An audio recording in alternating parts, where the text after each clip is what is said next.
Philippine gas prices, why they rise fast and fall slow. I filled up last week and just stared at the pump. Not because I was surprised. I've been writing about this stuff long enough to know the drill. But there's a difference between knowing something intellectually and watching the numbers tick past 100 pesos per liter and feeling it in your chest. That kind of moment has a way of making you want to understand the thing more clearly, not for the sake of understanding, but because people deserve to know why this keeps happening to them. So let me try to explain it the way I'd explain it to anyone sitting across from me at a table. No jargon, no pretending this is complicated, when once you see the mechanics, it's actually just infuriating. You are not paying for the gas in the pump. This is the part that broke my brain a little when I first really understood it.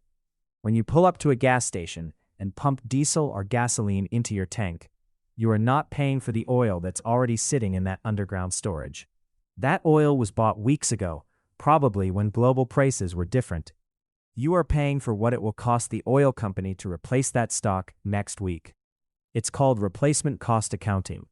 And Energy Secretary Sharon Guerin confirmed it herself in a March 2026 media briefing. Here's how it works. Every Tuesday, oil companies adjust pump prices based on the mean of Platts Singapore, or MOPS, the average daily price of refined petroleum products traded at Singapore's regional hub. They take the previous week's MOPS average, treat it as the assumed cost of buying new stock, and price accordingly. A concrete example. During the week of March 10, 2026, early MOPS trading data from just the first 2 days of that week was already projecting gasoline to rise by 13 to 15 pesos per liter, and diesel by 16 to 18 pesos per liter, before the week had even finished trading. That projection alone was enough for oil companies to announce their Tuesday hike.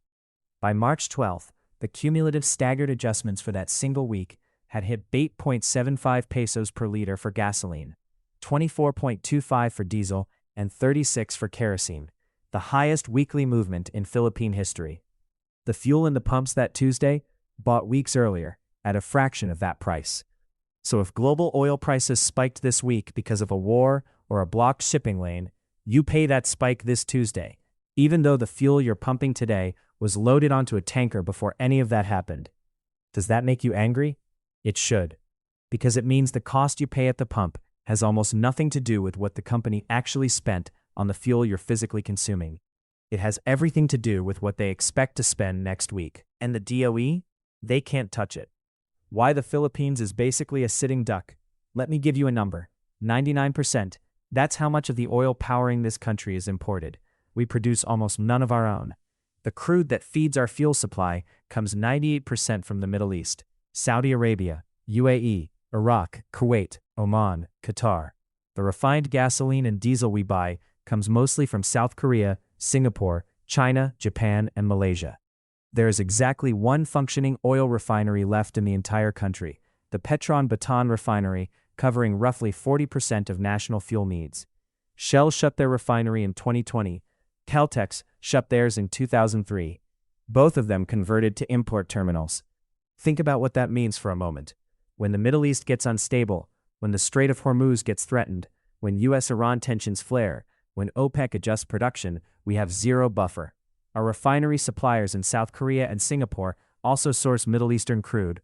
When they can't get it, they can't sell refined products to us. There is no cushion. There is no domestic alternative. There is no safety net. And then the peso gets involved. The peso-dollar gut punch. All oil globally is priced in US dollars. So when the peso weakens, every liter of oil effectively costs more pesos, even if the dollar price didn't move. The BSP has documented this. A peso that slides from 50 to 60 against the dollar translates to roughly 10 more pesos per liter in peso terms, just from the currency move alone. In March 2026, the peso broke through the 60 per dollar level for the first time in history. At the same time, the Strait of Hormuz was being threatened, and MOPS prices were surging. So we got hit by everything at once. A more expensive commodity priced in a more expensive currency.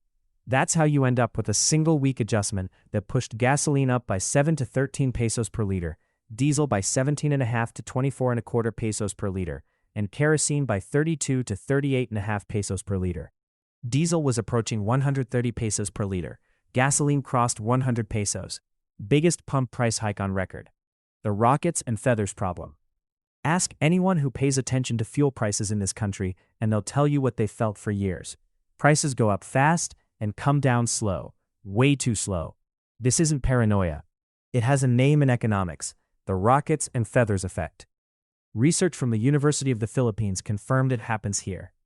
When Dubai crude oil surged 42% between April and July 2008, Philippine retail gas prices went up 27%.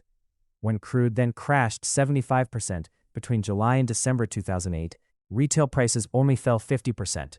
Consumers absorbed most of the pain on the way up. They did not receive most of the relief on the way down. Why does this happen? When prices rise, oil companies apply replacement cost logic immediately. They anticipate higher costs and pass them on right away. When prices fall, they sit on inventory bought at higher costs and wait. They want to be sure the drop is sustained before they roll back. No single big three company wants to be the first to cut aggressively when everyone else is holding the line. That's margin left on the table. The DOE sees this happening every cycle. They have no legal mechanism to force faster rollbacks. Train made it worse, and that tax doesn't move. On top of MOPS pricing, every Filipino also pays a fixed excise tax baked into the pump price. This is the train law's legacy. Before 2018, gasoline was taxed at 4.35 pesos per liter. Diesel had zero excise tax. After train, gasoline is now 10 pesos per liter, diesel is 6 pesos per liter, kerosene is 5 pesos per liter, LPG is 3 pesos per kilogram. These are fixed per liter amounts, not percentages. They don't adjust when global prices drop. They sit there permanently, making every rollback period less meaningful than it would otherwise be. There's a theoretical safety clause in train that allows suspending excise tax increases, but legal experts say that clause only applied to the scheduled rate increases from 2018 to 2020, which have already happened. You can't invoke it now to suspend the tax itself. Senator J.V. Ejercito filed a bill in 2026 to automatically suspend fuel excise taxes whenever Dubai crude exceeds $80 per barrel, a reasonable proposal. As of writing, it remains unenacted. This isn't really a free market. The Oil Deregulation Law of 1998, Republic Act 8479, was sold to the public as the path to a competitive fuel market. Competition would drive down prices. Market forces would protect consumers. The government would step back and let the system work. 28 years later, here's what we actually have. Petron, Shell, and Caltex, the big three, still command about 43% of the petroleum products market. Petron alone holds roughly 23%. Independent players have grown and now hold over 53% combined, but the big three still anchor the weekly price adjustments. When Petron announces a Tuesday increase, smaller players follow within hours. Not because of a conspiracy, but because everyone uses the same MOPS benchmark and the same replacement cost logic. The incentive to deviate is close to zero. The Philippine Competition Commission studied this. Their 2021 market study noted that not a single new refinery has been built since deregulation in 1998. With Shell and Caltex out, Petron is the last man standing on the refinery side. That concentrates the supply chain even more. And the DOE? Under RA 8479, their authority is limited to monitoring prices and publishing benchmarks. They cannot impose ceilings. They cannot cap prices. DOE Secretary Sharon Garin was honest about it in March 2026. We are constrained by the law and the deregulation that we do not have the powers to cap or to control the prices unless maybe they give us the authority or an amendment of the law, or emergency powers. Congress wrote that law in 1998 and hasn't touched it since. 28 years of fuel crises, and the DOE still shows up to every press briefing with its hands legally tied behind its back. What the government finally did, and what it didn't. On March 24, 2026, President Marcos signed Executive Order No. 110, declaring a state of national energy emergency. The response package, branded Uplift, included 5,000 pesos in financial assistance for over 1.4 million drivers and transport operators. Free rides and 50% discounts on LRT2 and MRT3. Government offices shifting to a 4-day workweek. A crackdown on price gouging and hoarding. Procurement of at least 1 million barrels of diesel from alternative suppliers. And oil companies voluntarily staggering price hikes across multiple weeks instead of hitting all at once. I'll give credit where it's due. That's a real response. People needed the release, but none of it touches the structure. No amendment to RA 8479. No DOE given the authority to cap prices in emergencies. No automatic excise tax suspension mechanism. No new refinery. No strategic petroleum reserve of meaningful size. Current stocks cover roughly 2 months at normal consumption. No serious energy transition push. As of 2025, 78% of the Philippines' energy portfolio still runs on oil and coal. Senate President Tito Soto III introduced Senate Bill 1984 in March 2026 to outright repeal RA 8479. The DOE secretary herself said the law needs review. These are not nothing, but we've been here before. Every crisis cycle generates the same legislative noise, and then things ease up, and then the noise fades, and then it happens again. Same mechanics, different trigger, same government response. Theatrical. The part that actually keeps me up at night. None of what I described above stays at the gas station. The Philippines moves goods by road. Fish from Palawan, rice from Nueva Ecija, vegetables from Benguet, all of it loaded onto trucks that run on diesel. When diesel crosses 100, 120, 130 pesos per liter, the trucking cost goes up. That cost gets passed to the market vendor. The market vendor passes it to the customer. The customer is you and me and every Filipino family trying to stretch a budget. Jeepney operators who couldn't absorb higher fuel costs pass them on to commuters through fare increases. Low-income families who spend the biggest share of their income on food and transportation got squeezed the hardest. And they were the last people the government had in mind when they wrote the deregulation law in 1998. Socioeconomic Planning Secretary Arsenio Balisacan warned that if Dubai crude hit $200 per barrel and diesel reached 162.50 pesos per liter, the Philippines could face double-digit inflation. That number came from inside the cabinet, not from a protest rally. So where does this leave us? Here's the honest answer. The fuel pricing system in the Philippines was designed primarily to protect industry freedom, not consumer welfare.